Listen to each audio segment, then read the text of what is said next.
अपने घर में। 2014 में पहली बारी जब मैं छोटा सा था तब से परिवार में पॉलिटिक्स देख रहा हूँ, तो मैं बस अपने पिताजी और अपने दादाजी का समर्थन देने आया हूँ। तो पहली बार इस तरह के बड़े कार्यक्रम में आप भाग ले रहे हो, कैसा फील हो रहा है? बहुत अच्छा लग रहा है, इतने सारे लोगों देखे, इतने सारे लोग देखे जो तो जी अभी तो देखो भी टाइम है और लोग भरेंगे। बस लोगों का प्यार ही बहुत है हमारे लिए। आप क्या करते हैं वैसे, पढ़ाई में क्या करते हैं? मैं अभी first year college Delhi university. तो आज किस तरीके का साथ दिया आपने अपने पापा का, दादा का, शादी का? ये बड़ा आयोजन है 3 के अंदर। साथ मेरा तो साथ बहुत छोटा है, मैं तो मतलब अभी तो कुछ मैं कुछ कर नहीं रहा, पर मोराल बढ़ाने के लिए बहुत होता है, परिवार का पूरा साथ होना चाहिए। तो भविष्य क्या रहेगा आपका, क्या आपका प्लान है, आपका भी कैसे देखते हैं? अभी मैं अपनी ग्रेजुएशन करने के बाद वकालत करने वाला हूँ, उसके बाद का मैंने अभी विचार किया। इंटरेस्ट है पॉलिटिक्स में, आपकी रुचि है कोई? जी पॉलिटिक्स में इंटरेस्ट है, लेकिन ज़्यादा दूर की नहीं सोची, अभी सिर्फ पढ़ाई लिखाई की सोची।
जिस तरह से हरी क्रांति आई थी हमारे देश में 3 गुना ज्यादा मुनाफा तो दिया किसानों को। मैं मानती हूँ, मैं किसान की बेटी हूँ, पर उसके साथ हमारे किसानों का जो देसी बीज था, जो उनका खुद का बीज था, जो किसी से खरीदने की जरूरत नहीं थी, हमारे किसानों को दुकानों में पहुंचा दिया।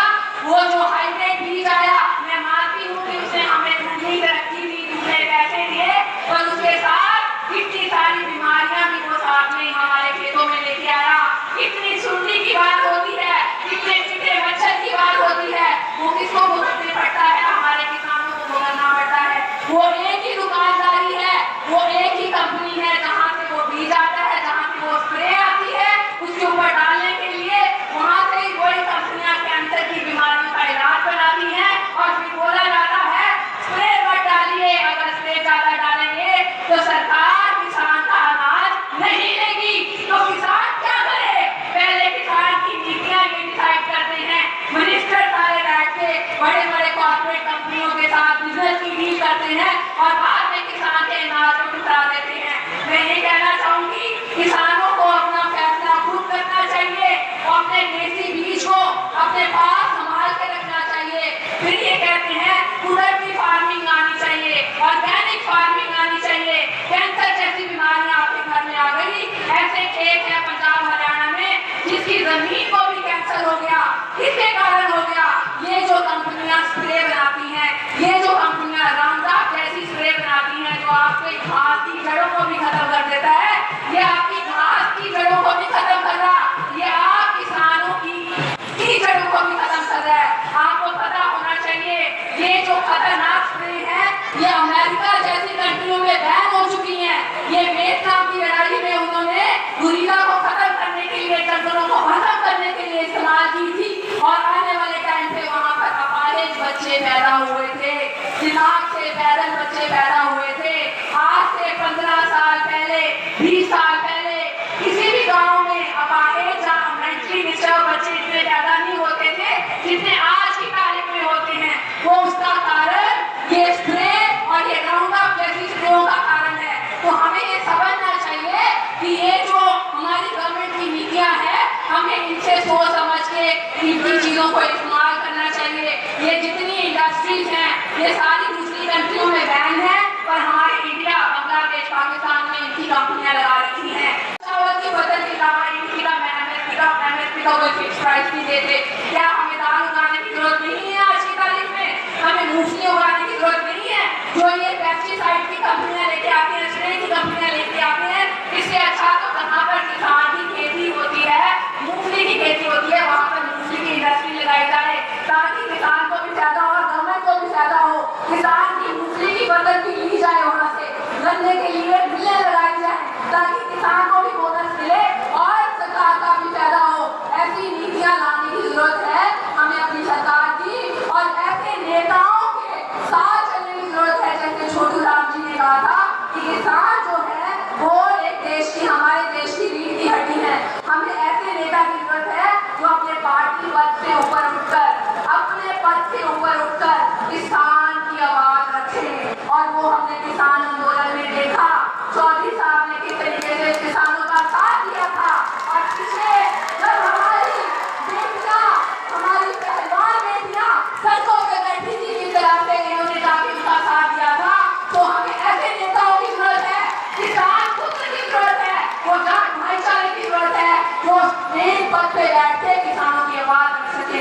लास्ट में मैं सिर्फ 2 नारे लगाऊंगी जो हमेशा मैं किसान की छेड़ से लगाती आई हूँ। किसान मजदूर एकता जिंदाबाद, किसान मजदूर एकता जिंदाबाद, पंजाब हरियाणा भाईचारा जिंदाबाद। पंडित भगवतलाल शर्मा की नाती होने का मुझे सौभाग्य मिला और आज उन्हीं के बताए रास्ते पर, उन्हीं के आदर्शों पर मैं चलकर इस राष्ट्र की सेवा में अपनी टीम के साथ लगी हुई हूँ। एक दूसरे के सहयोगी थे। 1965 का जो जंग हुआ पाकिस्तान के साथ, जो महान रोल उन्होंने अदा किया, हम सारे एक टाइम महापंजाब के वासी रहे।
डॉक्टर मोहम्मद इकबाल ने कहा था, मजहब नहीं सिखाता आपस में बैर रखना, हिंदी हम वतन है हिंदुस्तान।